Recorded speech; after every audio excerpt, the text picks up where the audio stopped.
Welcome back, you filthy exiles. And as you can see, I have been working today. So anyway, that's not to say that I don't work every day.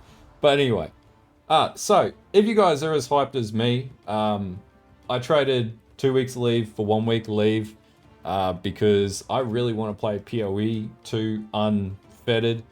Then you probably click this video to basically feed your need for a constant need of Path of Exile 2 information ahead of the big announcements that will be dropping on the 21st of November. That was announced the other day. So let me help you fill that void. This video is going to be a bit of a longer one, but basically what we're going to go through is just a bit of a recap of everything that we know so far, just to basically get prepared for what we can expect in the coming week when all the information hits us on the 21st. What's that, 4 days away now? Now, it's also very likely that with the level of fractured information that I've had to thread together over the releases of information for the past year plus, that I'll likely miss something as part of the composition of this video. So try and be a little bit nice, but be as brutal as you want to be at the end of the day. If I do miss something, then chuck down in the comments below, and let's talk about it so that everybody else can get across it as well.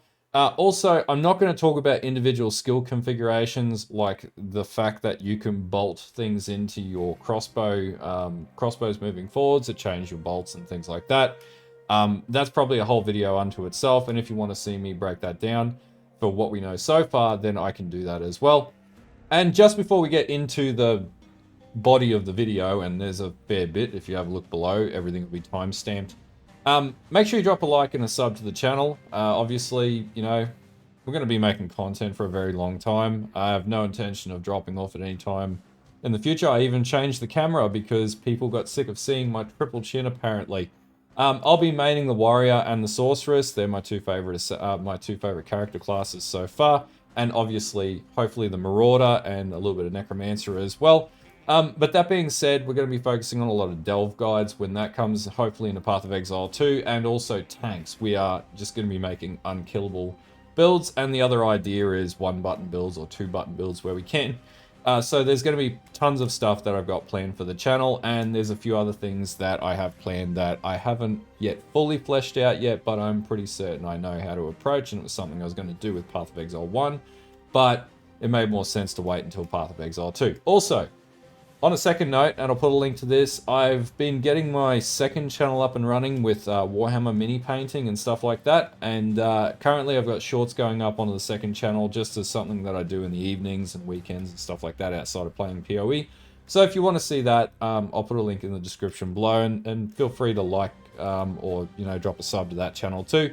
It's at this stage in its early days, but it's coming across, and if you want to see me paint STLs and different things like that, then definitely chuck me through the links and I'll have a look into them. Anyway, we're finally going to get into the video. Let's do it.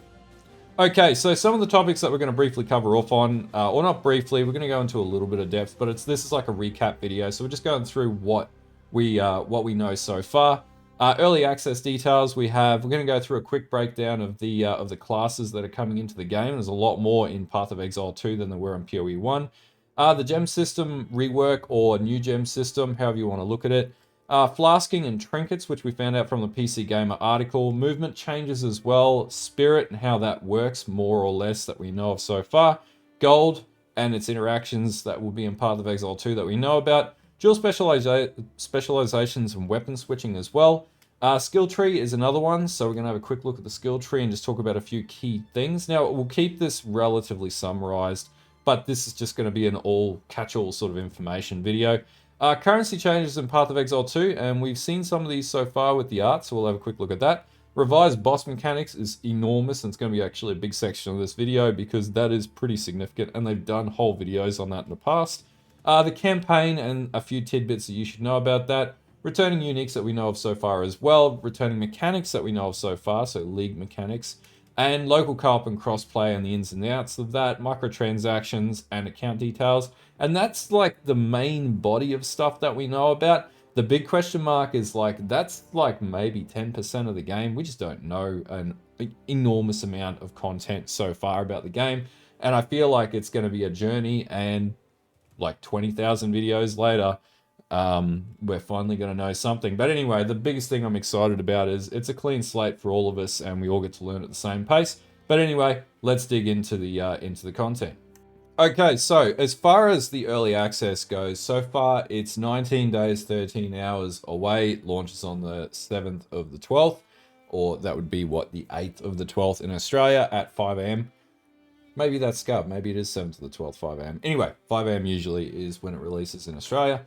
That being said, basically what we know of so far is the access will be paid. We don't know what the supporter packs are. That's the information that comes out on the 21st, hopefully. It's very likely going to be a minimum of like $30, which is how it was in Path of Exile 1's beta, if you want to call it that, open beta. We're getting 3 acts. Each act will take approximately 10 hours a piece for the first playthrough. That's what it's estimated. I don't necessarily believe that, but you know, who knows? We're getting 6 classes straight up. So the warrior, the sorceress, witch, ranger, mercenary, and the monk. And we're apparently getting 1, but it has marked here 1+ ascendancy per class. So we don't know anything about the ascendancies so far. Are we going to get all 3, or are we only going to get 1? It would make sense that we would get all 3 at this stage. Like, why block that? The other thing that we know of is apparently there's going to be 30 maps around abouts. Now, they sort of mentioned this in the PC Gamer article that there would be like a cut down endgame sort of thing, but again, we don't know anything, and we'll find out on the 21st anyway for the early access, so there is that. Now, skill gems, about 150 to 200 is what it's estimated, about 133 approximately support gems. Buff skills, which are like your auras and stuff like that now that take up spirit, is 18 approximately. Monsters, bosses, equipment types, uniques, we don't really know. And there may be a data wipe. Well, there probably will be a data wipe after the beta to like a beta standard. So I wouldn't expect that, like when a season 1 hits or whatever, you'd be able to continue to play the same character. It would be like a reset. It'd be like treated like a league. That's basically all we know about the early access at this stage. That's the information that's up front in front of us. And it will be cross-play, so you'll be able to play between all your different platforms, and you will be able to get access to your MTXs, things like that, except if you've bought things on the Sony store, or if you are bringing things to the Sony store. Apparently Sony just doesn't like playing ball with everybody else, so that's the only limitation that that exists with that. Apart from that, it's open season. So overall, I really like the approach. It's going to be cool. We get a lot of information on the 21st, or all the information on the 21st, hopefully. So I'll be covering that and doing a lot more content around that anyway. But yeah, that's just a bit of a recap of what we know so far about the early access.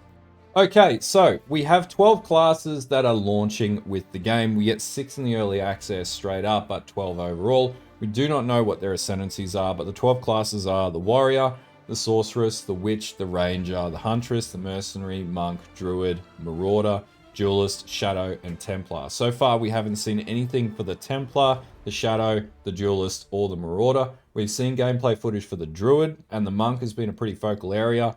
The mercenary is all about crossbows and is going to be like a WASD shooter sort of character. And the huntress will probably be very similar, but very focused around spears and things like that. Ranger is just the ranger. We've seen footage of the ranger so far. It's just like bows and things like that. So not crossbows and things, but like bows.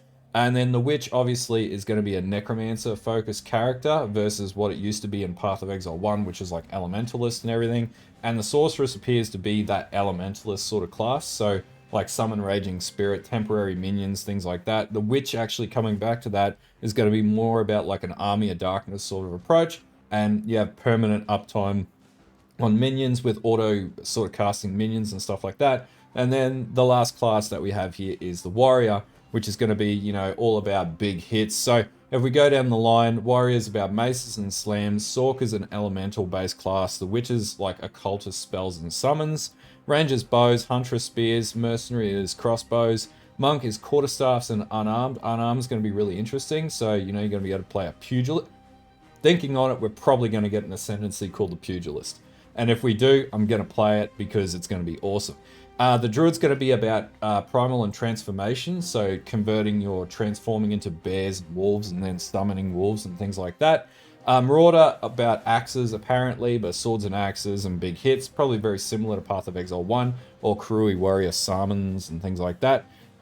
Duelist is going to be about swords, like a gladiator class, similar to Path of Exile 1, or the Slayer most likely will come back into the game. Shadow's going to be about like dagger sort of style builds, very like behead one-hit strikes, sort of like flicker strike sort of stuff, even though flicker strike is on the monk now. And the Templar, which arguably is probably going to be the greatest class of all, is about like holy elemental flail heavy like shield class play. So there is a thing called directional blocking that's coming into Path of Exile 2, which I have absolutely no idea how it works, but I'm going to be there for it because Templar with flails and shields is going to be like playing OG like Crusader in Diablo 3 or the Paladin in Diablo 2. So that's pretty much where I'm going to be basically spending all my time. Now, each class will have 3 Ascendancies, so there's 12 classes, 3 Ascendancies for each class. That's 36 Ascendancies overall. I don't know how to type. Which is a huge change from Path of Exile 1, which only had, was that 6 or 7 classes. That being said, also, the Scion will not be making it into Path of Exile 2. For any of those who aren't up to date on the news, the Scion just doesn't fit into the game. And so they've also removed the center of the wheel in the skill tree as well. The other comment that I noticed in the PoE2 DB website, which is an interesting one, is that Ascendancy skills are now supportable, which means potentially there's things that you can do to modify the Ascendancy skills moving forwards. But how much fact there is to that, we don't know anything about the Ascendancies yet. Might have just been something that was mentioned in the interviews that was sort of very underlying that nobody really picked up on. But if that's the case, that's super awesome. And I'm not 100% sure if that's definitely confirmed, but still really cool nonetheless if they allow that. Okay, so gems in Path of Exile 2 or skill gems in Path of Exile 2 will be a lot different than what they were in Path of Exile 1. So for anyone who's played Path of Exile 1 or hasn't played Path of Exile 1 more so, skill gems were basically gated behind the color that they are and the sockets in the gear, and then essentially you leveled them up and progressed them to like level 20 or 21, and then you had Awakened gems. Now, we don't know if Awakened gems are in Path of Exile 2, which would be interesting to see if that does make a sort of occurrence in Path of Exile 2, but it wouldn't make a lot of sense because simplistically, like the reason why Awakened gems were put into Path of Exile 1 was because of power creep at the end of the day. Now, uncut gems will be taking the place of skill gems in Path of Exile 2, and these uncut gems can drop at certain different levels. So my understanding is the uncut gems, once they're cut, they can be converted into any gem that you want to play, and then you can level it up as per normal, or you can buy an uncut gem at, say, like level 18 or something like that, and then just basically cut it into whatever version of the gem that you want. Now, there's not a lot of information about how the socketing system works in the uncut gems yet, because they're basically taking away fusings, but I surmise that it's going to be a case where you drop a better uncut gem, and that's going to have more sockets, similar to how it used to work with gearing, because there's no such thing as sockets in gear anymore, and there's no such thing as socket colors. They've been removed as well. Now, for those of you who are new to the game, who haven't had as much experience in games like Path of Exile, there is going to be an assistance menu for players that's going to recommend basically the optimum setups. That being said, if you don't want to use that, you can do whatever you want. And that's probably what I'm going to end up doing, because who wants to play what you're told to play when you can play dope skill combinations that make absolutely no sense, and then it turn out probably being super OP because the game is going to have a lot of teething that's going to come from that. It's just too many things in the game, too many interactions that are probably going to be in existence with 36 Ascendancies, that there is definitely going to be some stuff that will break.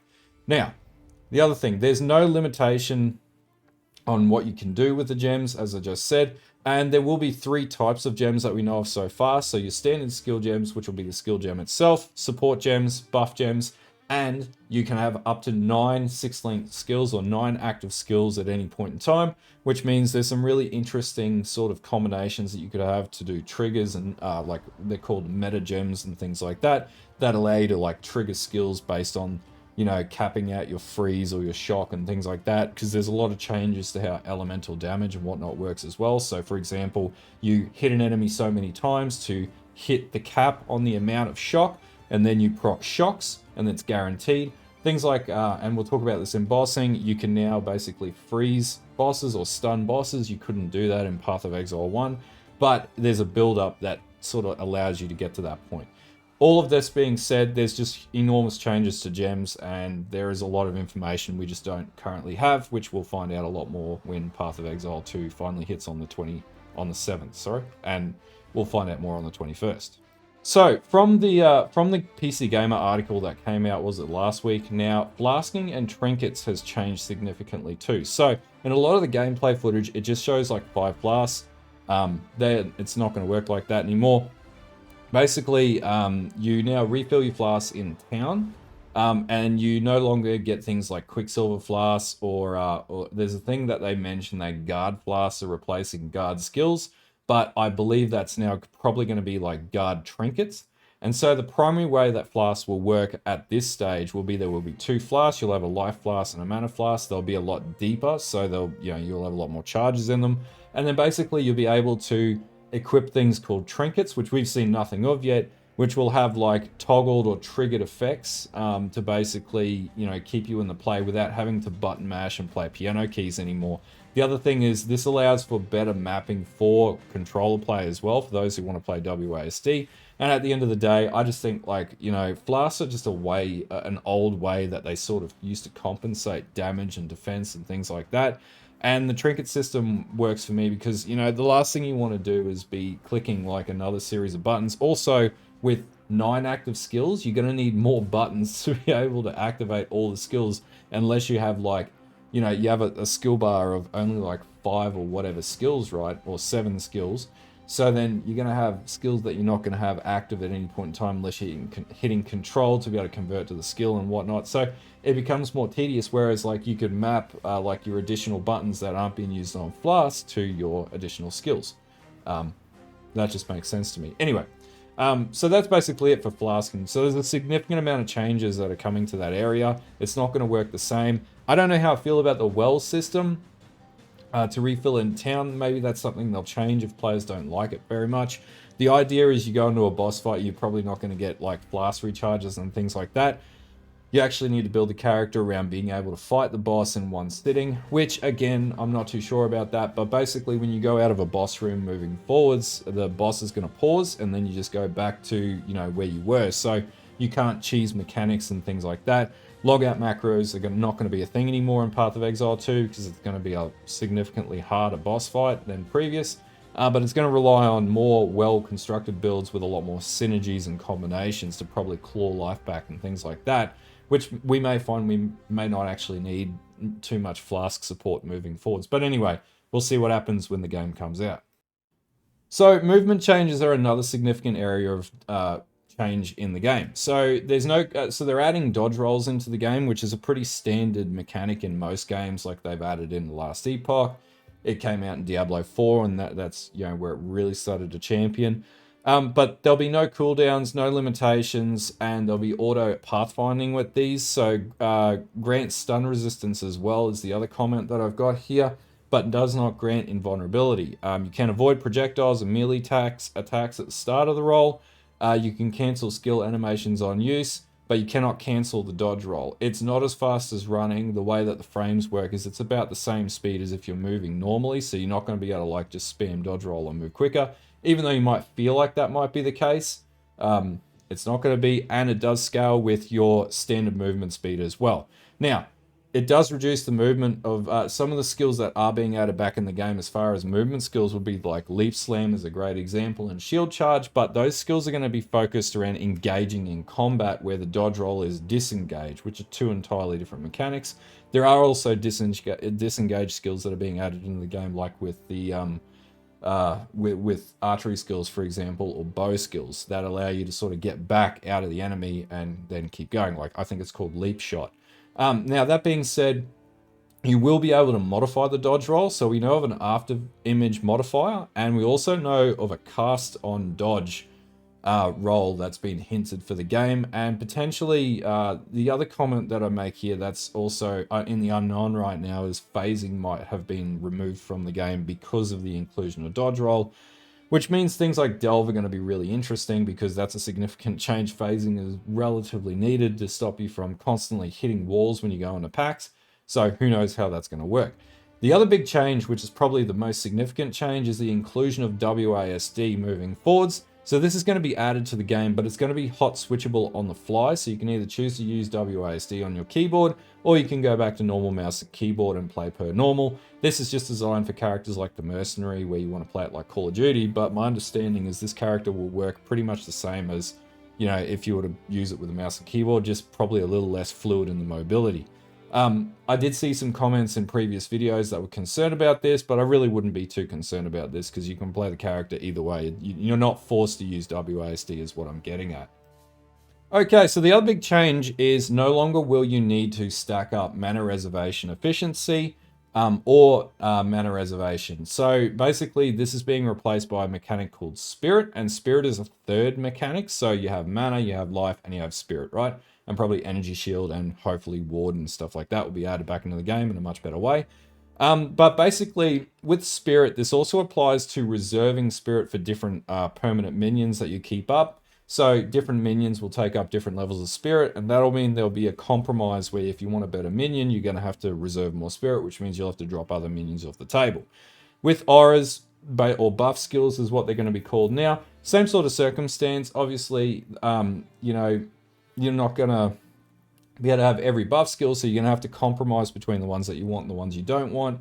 And this isn't going to fetter you because now we're not going to have to worry about the stupid scenario where you can't afford to spell, you can't afford to cast your skills because you've got too much mana reservation in play to be able to have enough mana to run your skills. And I actually like this change. I think it's good. I think Spirit's a great idea because the biggest frustration in Path of Exile 1 is trying to balance your mana down so you can actually use your skills, or you switch into things like Blood Magic or, you know, Eldritch Battery and stuff like that.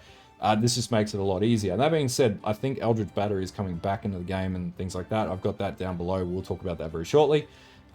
Basically, also with reservations is they can be dynamically changed with weapon switching. So depending on the weapon nodes or the weapon skill point nodes, and I think it's like 10 or 20 points that you can allocate for that, you can switch reservations based on the weapons as well. Also, reservations do not deactivate on death, so the same changes they made in Path of Exile 1 are what were designed in the Path of Exile 2 from the onset. So you reserve flat amounts of spirit, so not percentages, and also there's also triggerable meta skills that rely on the reservation of spirit. So like cast on freeze or things like that potentially require spirit reservation in order to keep on in the background, and then it synergizes as a global stat. So when you freeze globally, then it triggers all the skills that are attached to that meta skill gem, which is really cool. It's very different. It's never been done in Path of Exile before. And it sort of has been with cast on crit, but it'll work like that, but very different. And I'm interested to see what builds come out of that. You start with 0 spirit from level 1, and then this increases over time and as per quest items. I think the initial amount of spirit you get in Act 1 is 30 spirit. And then basically item modifiers and scepter implicits are the things that adjust for spirit as well as you progress through the game. Okay, so gold being added to the game. Now, this will be similar to Settlers of Kalgur.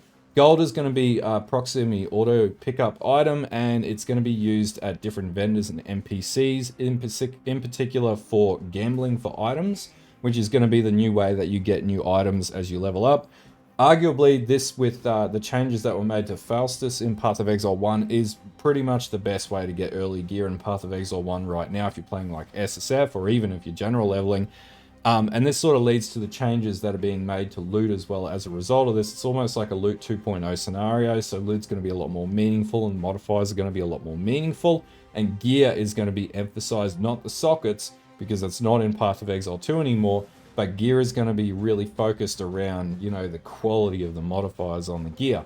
But gold can also be used as passive respecs as well, because regret orbs I don't believe are coming back to the game, but we'll look at that further down below.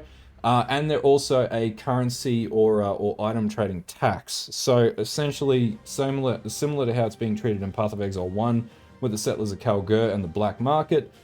Essentially you can use it to trade for, you know, whatever items. So if you've got no gold, you can't trade basically, but it's a tenable tax that you can sort of afford. Now, you cannot trade the gold between other players, so it is league bound to your character. Also, the gold auction house or the auction house will be included in Path of Exile 2, probably very similar or a much more upgraded version of what we've seen in Settlers of Kalgur, and that was a huge success. I think now, like, they can't take that out of Path of Exile 1 because it is irreparably the best mechanic they've ever added. Makes it so much easier. And the big one here is respecking. So using gold for respecking is so much more efficient than mucking around with regret orbs, which was an absolute pain in the hide in Path of Exile 1, and definitely deters players because, you know, think of it, if you don't have regret orbs and you're only like 40 levels in and you want to respec or something like that, you couldn't really achieve that without having to go on the market and somehow get chaos orbs to trade for regret orbs and then do it in bulk. So this is just a better way to manage newer players who mess up their build. It is, you know, you farm a little bit of gold, you can respec and you're back on track. Whereas it, you know, in Path of Exile 1, you just can the character and move on, and that's usually where a lot of players just go, nah, this game is too hard, see you later. So this is a significant improvement that's going to be a lot better for newer players in particular. Okay, so the other big change is dual specialization or weapon switching. So there's a new dual specialization system that's being added into the game, where essentially you can set the weapons to have skills attached to them, and they can dynamically change your skill setups or your passive skill tree configurations, which means you can have multiple elemental abilities like fire and cold, and that'll adjust your tree to optimize for the best points. Now, in practice, this worked really cool when they showed this at ExileCon, and it's really cool. Like, and apparently the different types of weapons dictate how quickly you can switch between the skills. Now, there are certain types of passive points that are granted by skill books, which can be obtained through the campaign. So to be able to do that, you're going to have to complete the campaign and get all the points in full. Also, this means that reservations can be dynamically switched as well, depending on the weapon set that you're using. And shape-shifting also will have some sort of separate specialization that will work with this too. As I noted, dual specialization swap speed can be modified by certain specific statistics, most likely items as well, and larger weapons will take longer to swap. Now, imagine the case where you could potentially utilize both, you know, for example, at the same time, and yeah, anyway, that's a cool concept. They've noted so far that there will be about 20 weapon passive points in skill quests, quest rewards that will be applied to this. So that's about 20 skill points that you can use, that you can append to weapons, that, you know, you can switch on the fly with, depending on the situation. Probably the approach I would take with this is one configuration is clear speed, one configuration is boss fighting, which would be a pretty good way to utilize this system at a really rudimentary level. Now, for the passive skill tree, and this is probably the biggest thing, this will be a significantly bigger tree than Path of Exile 1. Also, the individual attribute points will be able to be switched on the fly between intelligence, dexterity, or strength. So you're not locked to going one direction on the tree anymore. You can move in any direction from your starting point. The other thing is you have 6 starting points, and between the 12 classes, 2 classes, you know, divided by 6, or, you know, 12 divided by 6. So from each starting point, you can start at that one starting point from 2 classes. So for example, the Marauder and the Warrior start from the same starting point, or the Huntress and the Ranger start from the same starting point, so on and so on. Also, they've refined the tree, so you're not going to be scaling life anymore based on life modifiers. They wanted to remove that in Path of Exile 2, so the skill tree is going to allow you to scale life based on strength moving forwards, and there'll be other things with like energy shield via intelligence or evasion by dexterity. So getting rid of those, and potentially that might not be the case in totality, but we haven't seen the detailed tree yet. So we've seen the tree, but we haven't seen the individual nodes on the tree in great depth and what they might be now.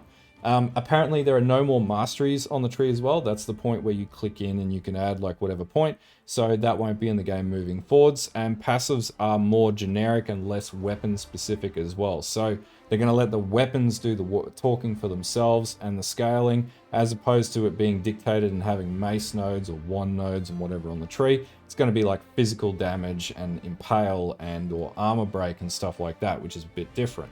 And I prefer, because it means that making builds and scaling is significantly easier when you don't have to target specific nodes. Now, there are no center nodes in the tree because the Scion's no longer there, so you cannot travel through the center of the tree. You'll start at your starting point and you can travel, you know, in any direction from there. And so going into the returning keystones into the game, which is one of the things that I saw yesterday, So, for example, Necromantic Talisman's coming back, Ancestral Bonds, so unlimited number of summoned totems, looks really cool, and totems reserve 50 spirit each. So if you could stack your spirit up high enough, you could have an absolute metric ton of totems. Mind Over Matter is coming back into the game, which meant you take damage from your mana pool. Conduit, so you can share charges to your allies. Now, we don't know if minions count as allies yet. That's something we'll find out. My favorite one's being added back to the game, though, which is Chaos Inoculation, which means hopefully Aegis Aurora is getting a reimagine, and then that means I'm going to be playing a lot of Sorceress Elementalist builds with, in particular, Lightning Tendrils. I'm going to be bringing back Lightning Tendrils if that's a thing. Eldritch Battery's coming back. Whispers of Doom, so you can have additional curses. Resonance as well. I think this might be one that's already in Path of Exile 2. Path of Exile? No. I don't think this is in Path of Exile 1. Maybe. Anyway, Eternal Youth is coming back into the game. Acrobatics is coming back into the game as well. This was dodge, essentially. Heartstopper, Elemental Equilibrium's coming back. Val Pact as well. Life Leeches are instantaneous, but Life Flask cannot be used. So it just means that as long as you keep hitting the enemy, you never die. In the early days of Path of Exile 1, everything used Val Pact, even on summoner skills, until they changed Val Pact, and you couldn't use it anymore on spells. This might be changing in Path of Exile 2, and maybe it's a flashback to what it used to be. Oasis, so -2 flask slots, but this might have changed since they mentioned all the changes to the flask system. Iron Reflexes, so this is potentially coming back, so converts all evasion into armor. And then basically the other ones is Unwavering Stance, so cannot dodge roll, but your stun threshold is doubled, so you basically can't be stopped. Glancing Blows is potentially coming back. You take 50% of the damage from blocked hits. I'm pretty sure this is the old stat that used to be in Path of Exile 1. So Glancing Blows is going to be potentially feasible to play on life-based builds again and not just on ES builds, which is really cool. Resolute Techniques, so players cannot be avoided, which means 100% chance to hit enemies. It'd be interesting to see if our critical hits cannot be dealt, so it does eliminate critical hits, so no more crit if you do that, same as Path of Exile 1. Pain Attunement's coming back. Avatar of Fire as well, 75% of all damage is converted to fire damage.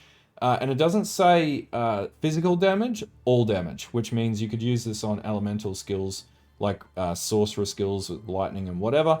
Giant Blood, you can wield a two-handed weapon in one hand, and the weapon requirements are doubled. This is awesome because this to me sounds like a Templar node that's going to be up near where the Templar is going to be. Zealot's Oath as well, Life Regenerate, or Zealot's Oath, I think they mean here. Life Regeneration now applies to Energy Shield.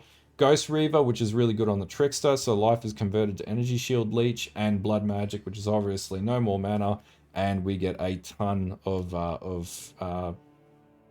everything's converted to life skill cost. So yeah, we're getting a lot of nodes, hopefully back in the tree. That's what we know of so far, but that's all subject to change until we find out what's happening in the next week. Okay, so with currencies, we're getting an overall reduction to the number of tradable currencies. This is a good thing, we just had way too many, but it's also indicative of what mechanics they're going to bring in, and I'd say they're just going to be cleaning Path of Exile 2 up, because Path of Exile 1's pretty unruly. We don't know anything about divination cards yet, so these were usually community-led items that were paid for by the community in, supporter packs and things like that, or, special arrangements to, make div cards, so we don't know what these look like yet or whether they'll be in the game. Now, with the screenshots we have so far, essentially armor scraps are coming back with the same effect. Chaos Orbs are very different, so they're only going to change one modifier and they're going to be a lot rarer. Divine Orbs, same thing, they're going to work exactly the same. Exalt, the same thing, adds one random affix to a rare item, so basically exactly the same. Graded Jeweler Orbs adds a socket with a skill gem to a skill gem with 4 sockets, but as you'll notice, there's no fusings anymore, so the skills are just indicatively automatically linked, and the same with Jeweler Orbs as well. We've got lesser Jeweler Orbs, we've got Jeweler Orbs, and we've got greater Jeweler Orbs, so far as we know. Orb of Alchemy upgrades a normal item to a rare item with a minimum of 4 modifiers. And then we go into the bigger stuff. Orb of Annulment, same as before, it removes a random modifier from an item. Orb of Augment, same deal as before. Same as Orb of Chance, randomly transforming a normal item into a magic, rare, or unique item.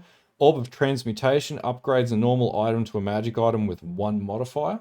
Regal Orbs upgrades a magical item to a rare item. We've got Scroll of Wisdoms, obviously, we know what that's for.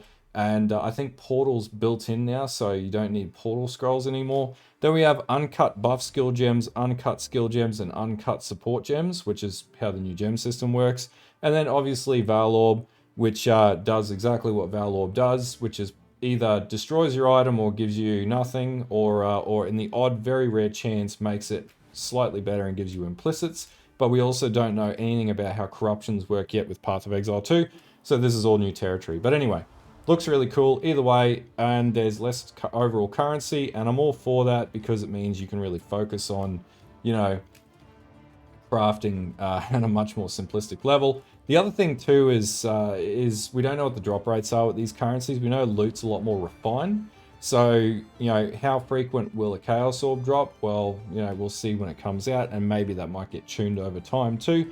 But yeah, we'll see how it works. What we do know about the market, based on the last few interviews and off the Epic Games Store article, is that they have no intention of changing the way that the currency market works. It will work exactly the same way as Path of Exile 1, and all items will be available on the trade site. Hopefully, we'll be getting a big upgrade as well, or in the in-game trading app as well. Pardon me, as in like the trading black market module, similar to the Settlers of Kalgoorlie. Okay, so revised boss mechanics. So bosses in every zone. So every zone will have a boss. There's about 100 unique bosses. If you die while fighting a boss, the zone is going to reset. You'll need to progress through it again before facing the boss, who will regain back to full health. So you can't just go back and just absolutely just cheese a boss by running bodies into it. You're going to have to fight the boss and actually kill the boss in one sitting. Crowd control, effects like CC, stun, and immobilize will now build up over time. And basically, you'll eventually be able to apply these effects to bosses, which means combinations that proc these with higher hits, and then you do your, like, you know, skill combo and your big hit at the very end of the chain. There's going to be a big thing around making builds with sequenced hits moving forwards to be able to get the maximum out of these procs. New mechanics like Electrocute will allow lightning damage to apply crowd control as well. Both players and enemies gain gain temporary resistance to CC after being affected by, for example, freeze or shock or stun or immobilize, preventing infinite chaining effects. So you're not going to be able to perma-stun bosses, but I feel like that's probably a really loose comment because I reckon there'll probably be a way to do that. Anyway, so reviving and resetting zones. So reviving during the axe returns you to the start of the zone, preventing corpse rushing. So exactly what I was saying, you just can't keep bashing corpses or bodies against the boss. If you die on the way to the boss, the zone fully resets, including monsters in the map. So basically the moral of the story is don't die. It's like hardcore in soft mode, so it's, yeah, it is going to be a little bit tedious with that, because yeah, if you get ripped, that's going to be a pain in the butt. And as I recall from ExileCon, that was exactly how it works. So you'd have to go back, refight all the way back through again, and then basically, you know, go again. Checkpoints before boss fights. So before each boss fight, there'll be a checkpoint. However, teleports are disabled inside the boss arena, and logging out saves your current state, removing the use of logout macros. So when you log back in, if you're about to get hit and you're playing hardcore, you are 100% going to die. Like, there is no way to avoid death. There is no death penalty, so there's no experience penalty for dying in the campaign, but you'll restart your zones, which was annoying when you got to like Act 6 in Path of Exile 1, and it would stop you from progressing your skills, or your skill character level. So basically that's no longer in the game, at least up until the end of the acts, and then, you know, maps we don't know much about, but I would assume it would be open season. Optimum boss rewards. So defeating optional bosses grants unique rewards like permanent stat boosts or spirit bonuses. Improved boss mobility. So essentially they've changed the way the hitboxing works on the bosses. So you'll be able to do, like in Dark Souls, you'll be able to like dodge roll in between the legs of the enemy or whatnot. You couldn't do this in Path of Exile 1. You basically just had to totally avoid the skill or be able to face tank it, and there was nothing in between. This is going to be like almost, yeah, you're going to be able to run through the boss's legs and then roll underneath and then whack him in the head or the back or something like that. They've improved a lot of the visual sort of areas of boss fights. So basically, you can see the boss's health bar a lot more simplistically moving forwards. But also, the boss fights are going to be a lot more visceral around how you see things. So you're not going to get lost in all the crap that's going on the screen. And that was a big complaint that I had with Path of Exile 1. Like sometimes you just like phase out on the screen, you not be able to see what's going on. So the graphics, even though it uses still the Path of Exile 1 engine, just an upgraded version of that, it's going to be a much more visually easy to follow game than what Path of Exile was.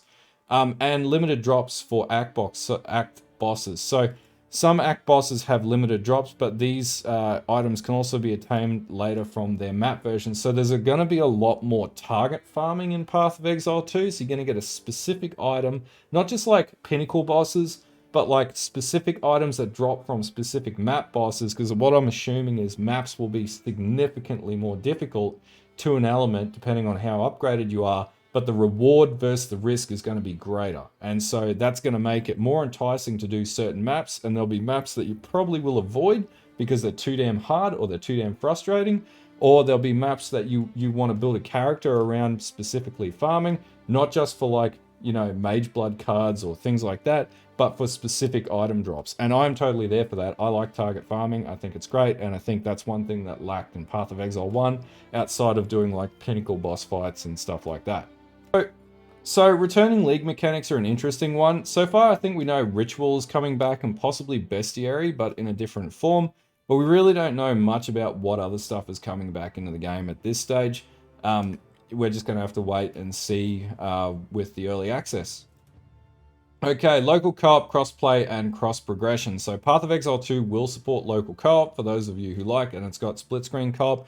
So it lets players enjoy Path of Exile 2 without requiring them to team up online. So if you're just sitting on the couch, you can have you and a buddy just like, you know, having a few beers if that's what you do.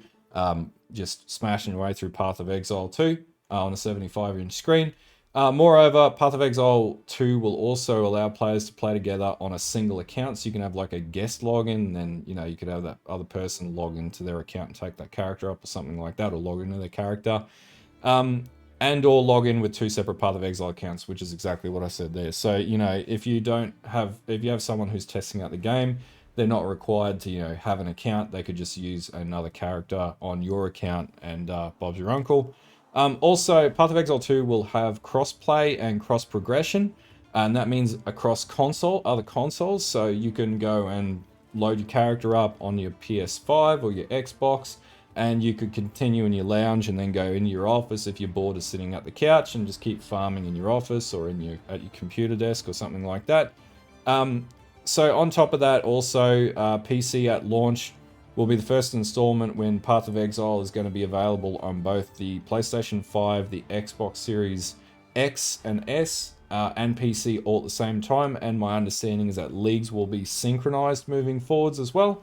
So basically, you know, yeah, everybody gets everything at the same time. And the other big advantage of having crossplay, pardon me, is that the trade market's going to be cheaper for console players. There was a big issue with console play in Path of Exile 1, and it's also going to just simply allow for there being an abundance of items on the market too, which means that hopefully that will drive the price down, but we'll see how that works. And no one could predict how that market's going to work in Path of Exile 2. To be honest with you, it's going to be a Wild West sort of ride. Okay, and that leads me to microtransactions and accounts, and this was an article that came out last week. So Path of Exile 2 characters will be able to be played across platform, which we already know about. I'll just mention that as well. You'll be able to use the same Path of Exile 1 account to play Path of Exile 2. So you won't need to purchase, or you would need to purchase a early access key. And I think they also mentioned if you'd spend a certain amount, which they haven't disclosed yet, that'll probably come out on the 21st, then you would automatically get access to the early access. The only caveat here is any purchases on Sony on their store will not be able to be played across your multiple platforms. I believe you can still play the character, but you can't use any of the MTXs between the platforms, which sucks. That really sucks. Like, I wish they would not do that, but this is just like the Helldivers situation all over again, right? So it's just Sony's thing. It is what it is, but at least we still get crossplay, which is all that matters. And the other thing is most MTXs and account cosmetics purchases will be accessible across both Path of Exile 1 and Path of Exile 2. So we can expect there'll be upgrades across both platforms, and they've confirmed this as well. So basically, all the cool stuff that you've accumulated over Path of Exile 1, you can apply to your character within reason, they commented. So, you know, you're not going to be able to do absolutely everything, but you'll be able to do a lot of things in Path of Exile 2, or get a lot of compatibility with your MTXs. So yeah, there is that.